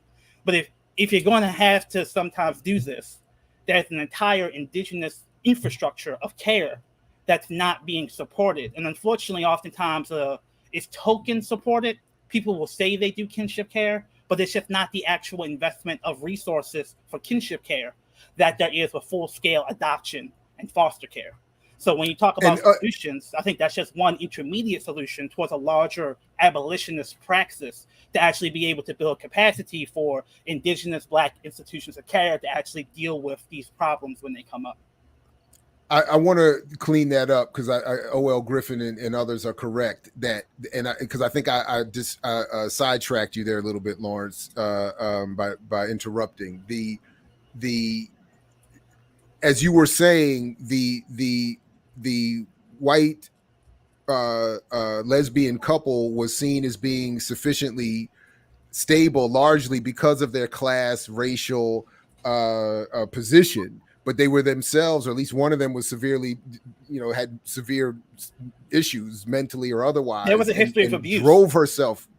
But there was abuse, but there was something else going on, if I remember correctly. And I think, as the people in the chat are saying, it wasn't an accident. In other words, the car crash was not that an was accident. intentional. No, it was intentional. Murder suicide. So I just wanted to. And again, but when they abused them, just want to clear that up. They would move schools. Like that's how they avoided actual accountability. Right. But they would actually do the investigation, but they would keep them with that family, because of this, Dorothy Roberts actually talks about it in her book. They would post pictures of the kids painting, and they'd be like, my little Van Goghs, my little Rembrandts, and they'd be like, shirtless doing paintings, and they'd be skinny. And Dorothy Roberts looked at it and was like, well, why didn't people call CPS on them? And what she says is like, well, maybe it's the psychological association with Black children and suffering that makes it seem normal. It's like watching the documentaries about famines in Ethiopia. That's seen as a natural state for Black children to be like skinny and emaciated. So this legacy specifically of anti-blackness and anti-black pathology and imagery, I think is a very important component in addition to the class component. Because it's definitely, especially with the opioid crisis, a lot of poor white families are being impacted by the system as well. But just purely in terms of numbers, there's a real anti-black tint to the system. And I do think it'd be a really interesting place to kind of think about like sort of cross-class, cross-racial organizing around issues like this. Because, one thing people don't think about it, is a lot of the QAnon people that go violent, that just wild out. Like one of the inciting incidents is they have their kids taken away. And again, not to say those people are great parents or that's, not justified in some cases, but this is impacting everybody. And if you're really thinking about sort of cross-class, cross-racial alliances, they may not be the type of people you'd want to hang out with, but this issue is really impacting the entire nation. And even conservatives, like some of them, have tried to fight the system, and they realize there's this real industry of foster care and child protective services that's protecting it, really bipartisan from the left and the right, and inoculating it from critiques on the left and the right. So really thinking beyond just like, just one conceptual frame to think about like the holistic harm of the system for everybody. And is there a space for bipartisan, libertarian or, whatever, just sort of alliances strategically that can be made to push genuine changes to the system. I mean, those are sort of the things I think it's important to think about. And those are the kind of things we try to talk about a little bit in the episode. I think it's also important that you brought up that sort of like the tie to Democrats and or liberals to the system of social welfare and adoption. I was in Vermont, and I think I said this before, but the highest population of Black folks in Vermont are Black adoptees, right? To white parents. And so when you look at that system where these folks who are supposedly progressive, liberal, but they naturally think of themselves, or they've been taught to think of themselves, or they buy into thinking of themselves as, of course, the saviors of these poor Black kids who should naturally come to them, because, wherever they think about the parents, these poor folks who can't get their stuff together, we will take care of their kids for them. And then aren't we doing a great thing?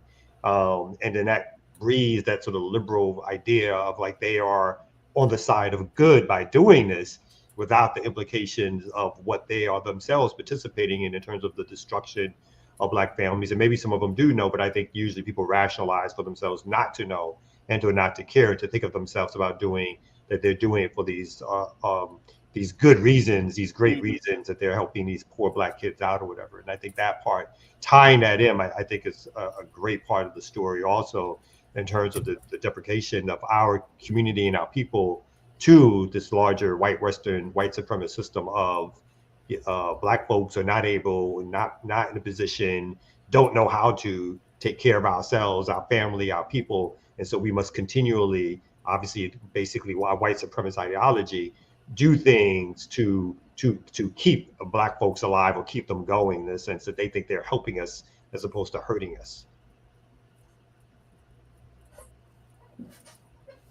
Yeah, one thing, real quick, Jared. I was thinking of you when I was researching this. There are Supreme Court cases on the child family regulation system, and they always say vote blue no matter who for the courts, and that there's like a really strong pattern of bipartisan Supreme Court appointees ruling in favor, essentially, of the family regulation system. So I mean, some of those cases are like unanimous. Right, it was like a case where they would justify taking away a foster child's like social security benefits, like from their grandmother, to feed the foster care system, and like those would be like unanimous decisions.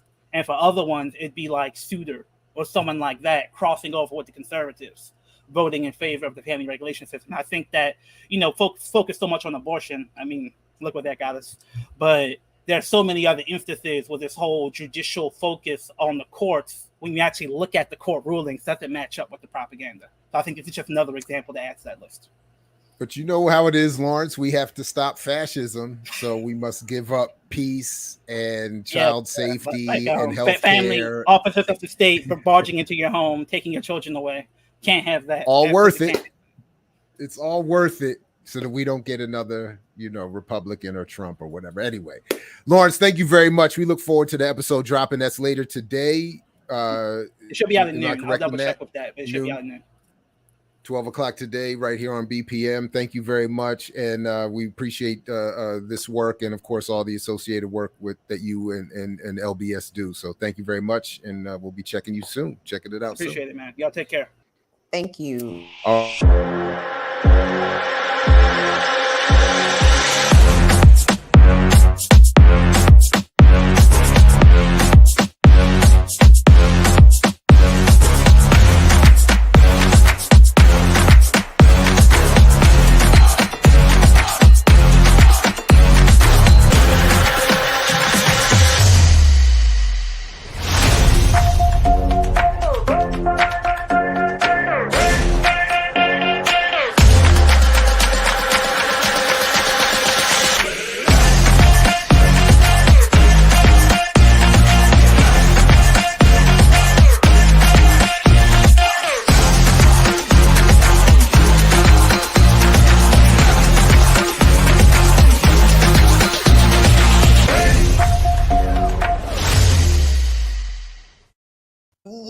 Oh, that is fire. I'm gonna call you quick draw on the trigger. Yeah. But that joint is fire here, Doctor. Yeah. I'm assuming that's a Sister May production. You're You muted, cuz. Mute. Oh, yeah, I believe it is. Thank you, Sister May, for coming. Woo! That was fire. Yeah. Promoting everybody's show. So go check those shows out and show some love. When you gonna do a show, Kamal? I already did one. I'm doing this right now. Oh, that's right. My bad. Yeah. Okay. All right. So right now we're gonna take a quick break and then get back to some more. We're gonna get back to some more news right here on the Remix Morning Show.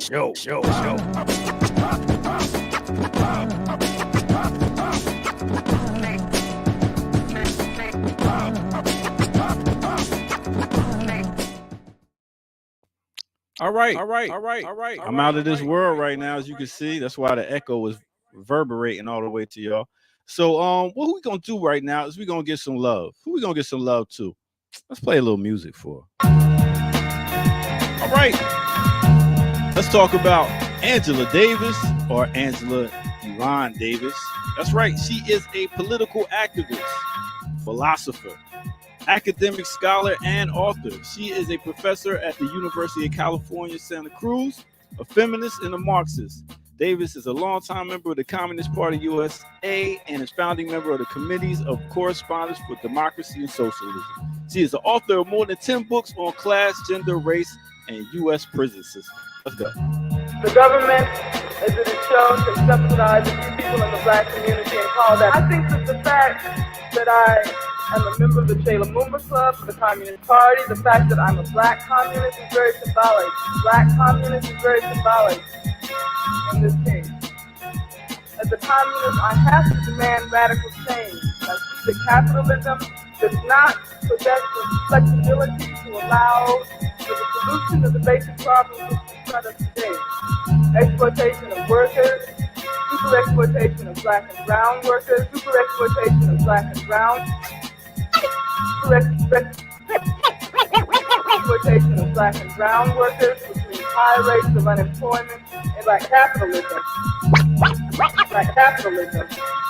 It's being called that black capitalism.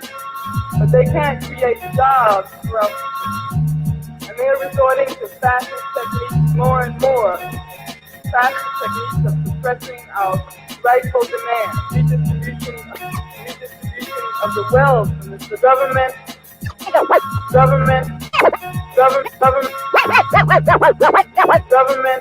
as it is shown, can subsidize a few people in the black community and call that black capitalism. But they can't create jobs throughout the country.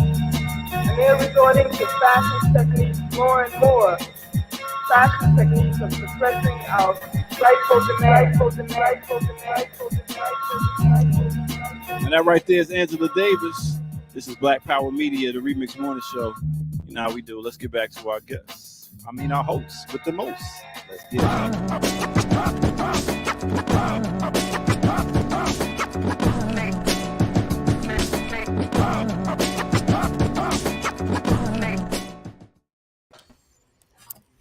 I really like that overhead shot, by the way.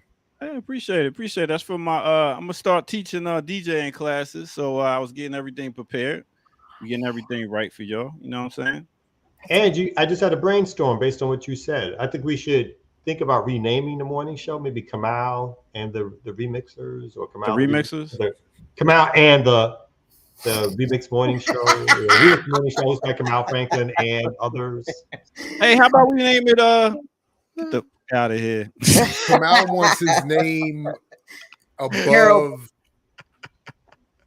the title, above the what he's saying. Yeah. Harold Melvin Kamal, and the Blue Notes. There it is. That's it.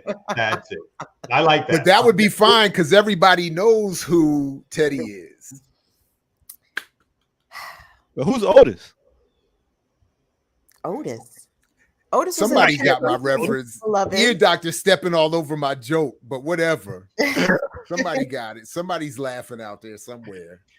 I know you out there somewhere. Out here. All right, well, that's your break for the day. That's Angela Davis. So y'all don't know about it, y'all better find out. Peace. Here comes, and that's an odd paradox and contradiction too, given what we were just talking about. Since because as brilliant and as powerful as a contribution as she has been, she is vote blue, Barry baby. She was a Barry baby, so. We can look past that. Sometimes I do want to throw her in that Noam Chomsky category where I'm just like, you know what? They've made such a great contribution, even though I think there's some checkeredness around the reasons why she was promoted the way she was, but she's made such great contributions. It's like, leave that woman alone. Sometimes. So it's like, other times I don't think they'd be that graceful. I want to say it's like a grandfather clause or whatever. Yeah. But there's another way of putting it, I think. But yeah, she's grand eldered in or whatever. She's got Chomsky status. That's impressive that you give Angela Davis Chomsky status. I just mean, like some of the things they say as elders. Mm-hmm. You're like, well, I'm gonna ignore that one. Mm-hmm. Because ain't no telling what the hell Kamal gonna be saying in his 80s. Jesus, listen what he's saying right now. Listen to shit come out his mouth. Present day. Imagine Kamal at 80. If there's anything to look forward to as we get old, he gonna be joning on his grandkids. Why you got your hair like that? Who braids your hair? Your mother did that? Yeah. Why she let you out the house like that, boy? What the hell is going on? I know I get to travel to all y'all funerals and check y'all out. I feel like after passing. There you go. Jesus God. Like, but again, not to leave Kamal out there. Okay, say what you was gonna say. Kamal thinks that he is the BPM Highlander. He is going to outlast us all. I will. I mean, look at this group. The only reason I eat healthy is out of spite. So we're going to see who's standing over whose coffin, Kamal. And I have a list, and I do, but I was going to say, not to leave you out there alone, I have a list. I'm waiting. This is going to be a few funerals. I'm crashing with my bottle of Henny and my glass, and I'm going to be in the corner sipping and smiling. Me and you, sipping and smiling. It's like the two Muppets at the Muppet Show, the two Muppets that shot in the balcony. That's us. That's us. I'm telling you. And I don't even know it's like healthy eating that's going to keep me. It's just like the willpower to outlive a certain amount of money. That's what I'm saying. Or better yet, we are Martin and Eddie at the end of life. At the end of life. Saying. Yes. Sitting at the baseball game talking shit. Having just left somebody's funeral. That's what I'm talking about. God damn it. That's the only reason. In fact, I'm taking a walk. As soon as we finish here, I'm walking I'm taking a walk. You're right. I gotta get on my push-up regime. I gotta get back on it. You're right. The battle of the middle-aged men's. I'm telling you, when my doctor's like, "Oh, you're doing well. You're healthy." I'm like, "Yeah, spite is a hell of a motivator, man. I'm telling you, you gotta see, Jared. That's how I know to live. That's how I know sometimes Jared and I be on the same vibration, because Jared talk about going to people's, going to his enemies' funerals, with a glass. Oh, yeah. Now, let me know when my enemy is in the ground, because I will be defecating on the grave. Okay, that's how I roll. That's how I roll. Don't tell me I certain do. people done passed away because I'm getting on a plane. Okay, I'm catching the Uber to the cemetery. Tell me, just point me in the direction. I have removed my depends. We going all in on this person's grave. Come on, let's go. Kim gonna take her teeth out and say, "Take my depends off." Take my depends off. Don't need them right now. We headed to the graveyard. But to go I see do Mr. or have- Mrs. So and so. Because I got a present for Shout him. out to this former comrade of mine, this sister. We were in Zimbabwe. She took the little journey and literally went and urinated on Cecil Rhodes' grave. So I was like, a queen. No doubt. Let's go. A fucking queen. I don't know if she wants her name mentioned in there. I don't know. It's been some years. I don't know how she feels about it. I'll check with her. She deserves a shout out. I'm like, yeah, I wish I missed that part of the trip. I was like, damn, I would have been right there. Well, Don't tell me one certain at a people time. done passed away. Don't tell me certain people that passed away. Their headstone is about to get lubricated. It's about to get watered. Woo! Yeah. No, I'm with you. I'm definitely with that. You talk about all of that. There's a couple I'm waiting on right now. Checking emails on every morning. Checking the email. Wait. Who raised y'all? Hey, it's not about who raised me, it's about who crossed me, Slim. You know what I'm saying? Like I was raised correct, but I also have the Lord Jesus put a spirit of vengeance in me. Lord said, "Vengeance is mine." I said, "I got you, Jesus," but I'm gonna pick up the slack down here on earth for people who have crossed your child. If I can't get you in life, I'm well within my mother's urinate on your tradition. headstone. That's it. Even in this I'm organizing, well within bro, my it's the mother's reason I don't tradition, retire. I don't retire. It's like the reason I don't stop. It's like part of it is part of it is the love for the people, but part of it is also it's like you think you can organize me? Somebody gonna be mad to see me on here today, so I got to get there. I got to get there. Somebody hate clicking right now. Somebody mad as shit, and I'm like, yes, and I know it. Oh my God, I'm telling you. Hey, listen, man. going back to even what we started before, one of the reasons why I was such a big Jay-Z fan, I used to listen to Jay-Z on the way to defend my thesis, on the way to defend my dissertation, on the way to some of those classes with these hostile faculty. I would be in there, so I would be bouncing in with all that arrogance and all that. Yeah, I was drinking Cristal when you thought it was beer, motherfucker. You know what I'm saying? Like, yeah, this is platinum and you thought it was silver. I all of that. And then, and when Haynes Johnson, the faculty member, University of Maryland, when he passed on after talking so much shit to me in my classes and calling me to his office, asking me, why are you here? He called me to his office one day and said, why are you here? And I said, to do this to you, motherfucker. That was the whole, to watch this scene right here, God damn it. That's why. Rest in all of it, motherfucker. Yeah, all of that. Yeah, I'm not, but to be clear, my mother as an atheist was always like, there is nothing after this. So be gone. Like, some of you be gone, and they're gone. Rest, be gone. Like, there's no rest in peace. There it is. Thank you. Cosby Kid. Anyway, no, I'm just playing. Anyway, oh, that was a good one. Yeah. This is great. That felt really good. It did. That felt really good. I love that. Can I say I really love that about us, that we don't put on some some pretense of kumbaya and we all brothers and sisters. Yeah, I guess we all brothers and sisters, but some brothers and sisters out here wayward as shit. They are enemies of progress. They are enemies of humanity. They are out here to smite. I'm gonna say God's children, even with the atheist president. They out here to smite God's children, including the atheists. And I love that. We don't like everybody, and it's okay. It's okay. They don't like you. They don't like you. You don't like them. It's That's okay. right. Yeah.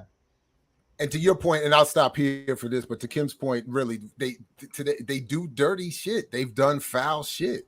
Like it's not like some vague "I don't like you." Like you've done some really foul shit. And I think that's an important point. Now, I don't know how y'all operate personally in y'all lives. Y'all don't strike me as dirty dudes. You know what I'm saying? Like y'all might say something that people don't like, but do y'all go out of your way to be malicious and harmful and try to sabotage and undercut? No, I don't get that from y'all at all. Yeah, I don't get that from y'all at all. Go. And thank you, Jared. Say that. Say that.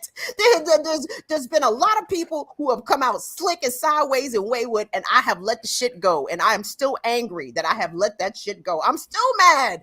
Why did I do that? That's the worst feeling. Yeah. I think I reached a point like I was, support, let you do your thing.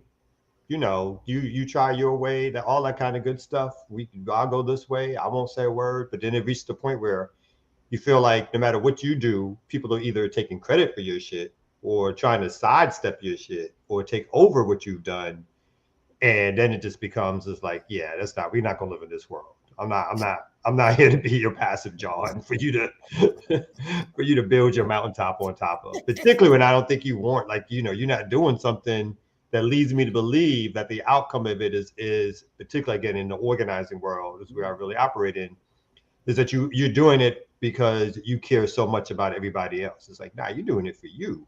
And so we're not going to be sitting here passive while you're doing it for you, and nothing's going to be said about it. So can't ignore that. Can't let that go. Yeah, no, I just feel like I wake up every day with my pass book and I'm just handing them out as we go. Just you get a pass, you get a pass. I'm letting that one go. Congratulations, here's your pass. Here's yours. And but so we get to have a little bit of fun. I think selfishly, I do think that if I give out the good vibe and it's disrespected, then it does sort of clear the way for whatever comes next. And I feel very good about that. So there is like this unaltruistic thing in it for me. It's like, I'm gonna give you all the good space so that when you fuck it up, I feel perfectly vindicated in whatever comes next. But that's correct. That's correct. But yeah, no, I think. Oh, I was just going to tell everybody to please give us look at all this content and comedic content we giving y'all. We are giving y'all straight up Jared, Kamau, and Kim. This is us, okay? Like this is us. We do not like. We will beef. we will curse the dead. We will come desecrate graves. This is who we are. This is who we are. So give us a thumbs up, everybody, because I see the math is not quite computing. 123 thumbs up on my end, and we have 237 people present. So please give us a thumbs up on the video. Give us a thumbs up on the video. Ear Doctor is rightly reminding us of a little bit more business to get to this morning, but I did just want to say to Kim's point about the comedy, not only are we giving you this good comedy, we are giving it to you, unlike some more famous comedians recently, absent any child abuse or reference thereto. So you're welcome. Please, as Kim said, support the channel. And I'm going to leave it at that. Anyway, Kim, on your show, as I started to say a little while ago, you covered you dealt with this recently, but it is back up just in our run sheet again. So I just want to remind or continue to remind, as you and others have been doing a great job of doing, that if news flash, Black people are mistreated in this country, and it is continuing in latest form in Jackson with the water crisis. And Baltimore. I'll let either of you take it away. Please go ahead. Right on. This was my show last night. I mean, just obviously places where non-white people live, the water is shaky, right? The water situation is shaky. But seeing what we are experiencing in Jackson, where people have had their water service restored, but the water is not of a quality that it can be safely consumed for humans in any form. But I talked about how this incident is happening in Jackson, a majority Black place. West Baltimore is experiencing an E. coli contamination of the water, also a majority Black space. And I think it's the Joseph Reeves, pardon me, housing complex in New York City's East Village, where they have an arsenic contamination of their drinking water. I mean, they could kill us one at a time with the police, or they could take us all. They could take out a bunch of us at a time by contaminating and making sure that Black folks do not have access to clean drinking water. And this is interesting. You scroll back up, Jared. I don't know if this is new, but right there, privatization is on the table. Governor Reeves gives Jackson water crisis update. So the fact that, again, that they use this now as an opportunity, right? Never let the good disaster, whatever, go to waste in terms of crisis capitalism. So now this dude is going to advocate that somehow the private market is going to handle this better, because publicly they failed on purpose, because they want to be racist towards Black folks in particular. And again, even though Mississippi is the poorest state in the nation, and that really means the population of Mississippi. There are definitely elites in Mississippi that live very well. And when the state gets resources, it doesn't pour it into its capital of Jackson, Mississippi. It pours it into the surrounding white areas of Mississippi, who have built up in great water systems. You don't hear about them going through this crisis. Educational systems, new government buildings, all of that is taking place around Jackson, while they let Jackson itself suffer, and Jackson continues to suffer. And now the solution for them is potentially to start thinking about privatization. Again, not fixing it, but privatization. Or they will give. And Kamau, towards. I don't pretend to know much about this at all, but it says here in this caption that on August 8th, Jackson Mayor Chokwe A. Lumumba said he would consider a maintenance agreement with a private company to help alleviate staffing shortages, but he has long said he opposes total privatization of the water system. Well, you know, it is. I did a little bit of concern around that caption. Sorry, go ahead. No, it is the most radical city in the nation. So what else would the radical city do but capitulate to the right? So I mean, this becomes the problem, right? Something that was spoken about earlier by Kim is that those who are supposedly representing us, instead of, I mean, he should be on the governor's ass right now. For again, this is not a something of his own making, right? It's not the city's own making, but the city, of course, can and should be the most vocal to let us know that this is coming and this is happening. And the reason it is because they refuse to put the needed federal and state dollars towards fixing this, as opposed to sitting in these private rooms with this right-wing fanatic, basically, and agreeing to the terms of the right-wing fanatic, which drags us all over towards privatization. If that comes from the person who's selling themselves to us as the most progressive or radical or the best we can do in terms of the electability of our folks, then again, you know, it makes no sense whatsoever to be supporting it. It makes no sense whatsoever to be participating in it, because they're telling us right now that if this is the best we can do, then we can't hope for nothing in this system. These people are literally can't bathe, can't drink, and the answer is to capitulate to the right at this particular stage. The people who've caused this problem.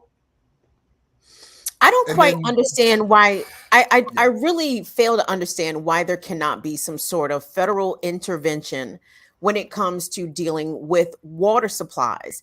If the state is refusing, basically, I mean, the state is refusing. Mississippi is refusing to upgrade this facility. They are refusing to do the necessary things to ensure that this water treatment plant won't be impacted by potential floods of the Pearl River going forward. Because again, all of our infrastructure has to be reshored up in anticipation of these coming climate catastrophes that we're going to see and we're going to face. So if knowing that there are a population of literally hundreds of thousands of people that do not have access to clean drinking water by sheer obstinance of its elected officials, why can't the federal government come in and either do the upgrades themselves, send the Army Corps of Engineers in there, whoever the fuck need to go in there.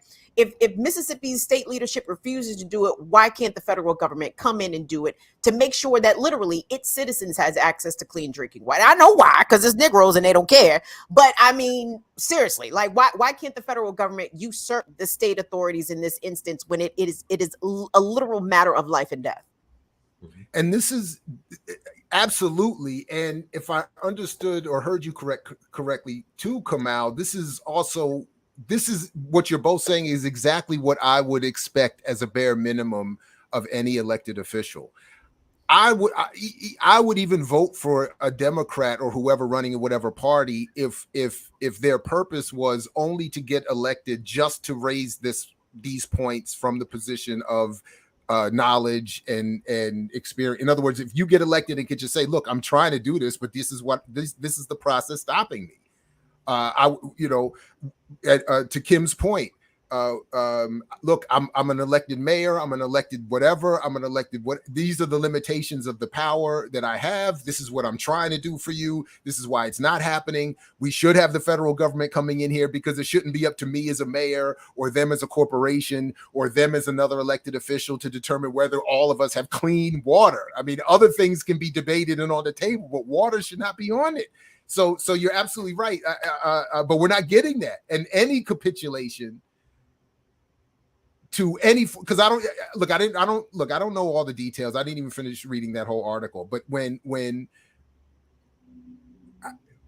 where is the financial saving in bringing in a company or paying a company to take over even a part of the process, as opposed to directly funding the government officials doing the same thing? In other words, it just seems like another excuse to. It's an excuse to give those resources over to the private entities, because who's going to pay for it? Then the government will step in. That's and right. Put forth most of the money to pay for it, whether it's at a state level, whether it's combined with state and federal funding. Then they will step in and say, and the private entity will put in some money, but then they'll control it, and then they'll take the revenue from it, and then they'll start implementing a bill system which talks about how you're going to get cut off from the water that we just installed for you to have if you don't pay these new revenue streams that we need because we just spent all this money. They say they need because they just spent all this money. So the game continues. They're just using this. This sounds like, okay, this great crisis. We're not solving this crisis, no. But we're going to use it to privatize, as they've done internationally, right? As they've done here locally within the states. It's always about this neoliberal agenda to privatize those resources and get them in other people's hands. And those private resources will go to not only will go to the elite, but will go to the favorite politicians of the elite, who will continue to march down that road of like, oh, we're just saying right now they'll just help with something. But then 5 years from now, it'll be like, we're going to completely turn this over. This is the same thing that was happening. It's not as drastic as this, but the whole systems of parking that these cities have turned over to these private corporations, who continually will, if you're, 3 seconds later, broken meter, it doesn't matter. You'll get these tickets, and if you don't pay them, then they'll send them to violations court, to collection Put it agency. on your credit report. On your credit report or parking ticket. It's the same hustle.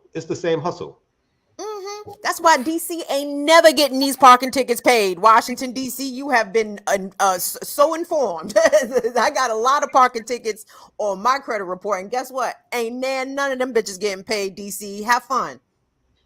Sorry, I just had to put that out there because Washington D.C. think they slick, trying to charge people from Maryland and Virginia basically a commuter's tax to come to the district to work and park. Kiss my ass. And they put them bitches on my credit report when I went to buy my house. I had to pay some of them joints, and I was very upset about that. I was like, how are these red light tickets on my credit report, Washington D.C.?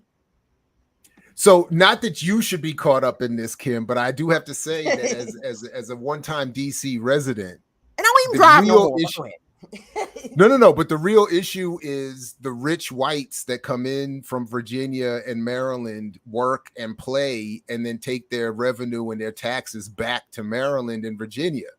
So some of what you got caught up in unfairly was a legitimate attempt by DC residents at one point to punish them by saying, if you want to come in here and park wherever and drive wherever and do whatever and earn your money and then go back home to spend it, well, we're going to catch you on these speed traps and parking traps. But of course, whenever they claim to be doing one thing, the most innocent get caught up in that big net. So I'm not saying, but I did just want to put it out there that there was some effort to say, look, we DC residents watch you come in here and play and make all this money. And guess what? And the whites from Maryland and Virginia said, you right. How about we move to DC now? And in fact, since you complained about all that money we spent in Maryland and Virginia, why don't you go live there? Why don't you go live in Maryland and Virginia, DC residents? How about we, the wealthy whites, how about we just come and take over your neighborhoods? And that way we don't have to worry about parking, because actually now we have designated parking. This is our zone that we park in. You guys can't park here because exactly. So hey, I'll never forget that letter of notice I got in my little mouth. Your $700 a month rent is about to be I think they said $1,100, and we have the right to raise it up to $3,300. So it was, in other words, it was like, Jared, you got to go. And yeah, I did. So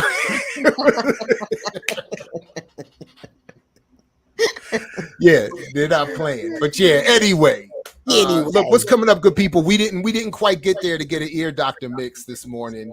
And I'm not sure if he's echoing or not. Damn, we are 272. Come on, we right there.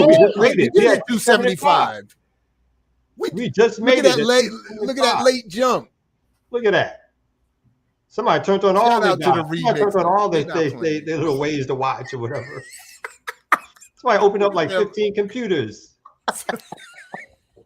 At 9:56 when we're going, somebody decided to open. Damn, Ear Doctor, people must love your remixes. That's like, what happened. They're like, we got there, play that goddamn remix. Play that goddamn remix. Come on. Let's go, Ear Doctor. I hope you back there getting ready. Look, you saw by the way, the Remix Morning Show will be back tomorrow morning. Leaders of Beautiful Struggle have the In Search of Black Power dropping today at noon. So make sure you check that. Make sure you catch up. Make sure you're all catched up on Burn It Down with Kim Brown. I'm hosting Status Coup today, guys. 5 p.m. Say that again. News. I will be hosting Status Coup News today. 5 p.m. 5 p.m. 5 p.m. Right on. 5 on the p.m. So there's that. And remember, we absolutely dropped it back in the chat one more time. Fundraiser. We got, I want to big up folks who continually donating. Like they almost giving us like $30 every day. You know who you are. I don't know if you want your name mentioned, but we really appreciate that from you. I really do. I want you other folks. Y'all better start giving money too. I'm just saying that. Some of y'all been listening for a long time. I don't think you give them $1. Come out. By the way, the information is free, beloved. The information is free. The bridge, if I could quickly bridge this up between what the two of you just said, we need money at BPM, because I have long said I am jealous of the work that Jordan does at Status Coup with that grassroots reporting, that in the streets reporting. He is almost everywhere that I think a lot of us need to be. And to the effect, I see him say the same thing on their channel. Like, they need money. We need, and I would love it if we could hire a young, enthusiastic crew of grassroots journalists to cover stuff that I know I can't get to. Why young though? Because I'm just thinking of myself selfishly. I'm thinking of people who have the energy and the time to go do things and the physical capability to do things that I can't do anymore. So you're right. It doesn't, if you are capable, regardless of age, I would want to be able to hire folks to do that, to do what I can't do, is basically all I'm saying. And some of these channels, even though we love and appreciate them, they got other outside revenue sources coming in from various places. Oh, no question. Otherwise, we don't have. And they have audience pools of audiences to tap into. I know, Status Coup has built relationships with other platforms that increase their revenue and all that kind of stuff. So more power to them. I'm just saying, in a positive way jealous of what they're doing. I would like to see us be able to do more of that, and we need more help, and we need to continue to grow. So, I also lastly want to say, if you can't give money, which we understand, hit the like, share, subscribe, all of the free things that help us expand as well. And thank you. Follow the Remix Morning Show on Instagram. Follow BPM on Instagram. Just follow us places around the internet. Just help to get that reach up. You know what I mean? So appreciate that from y'all, remixers. Yes.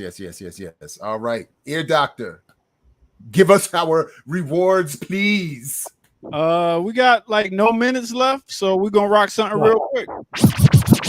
Back with that new to tell you where I come from. Sing a song so I could never be unsung. They think I'm unsung. Being fair weather, it's just my unsung. Who don't care whether you shake your tail feathers or your pom-poms. Razor sharp, nigga, bong bong. It's a bad time to be an MC if you ain't rhyming right. I spit that China white, nigga, call it Hong Kong. As I grab the block, put it to your headpiece. One in the chamber, the safety is off. Release straight at your dome. Homes, I wanna see cabbage. Biggie Small the Savage, doing your brain cells money. Damage. Yeah, we're gonna get another mix next time when we got more time. But this is the Remix Morning Show right here on Black Power Media. We will check y'all out in the morning, 8 a.m. once again. The Remix Morning Show, y'all, and we out for the day. Peace.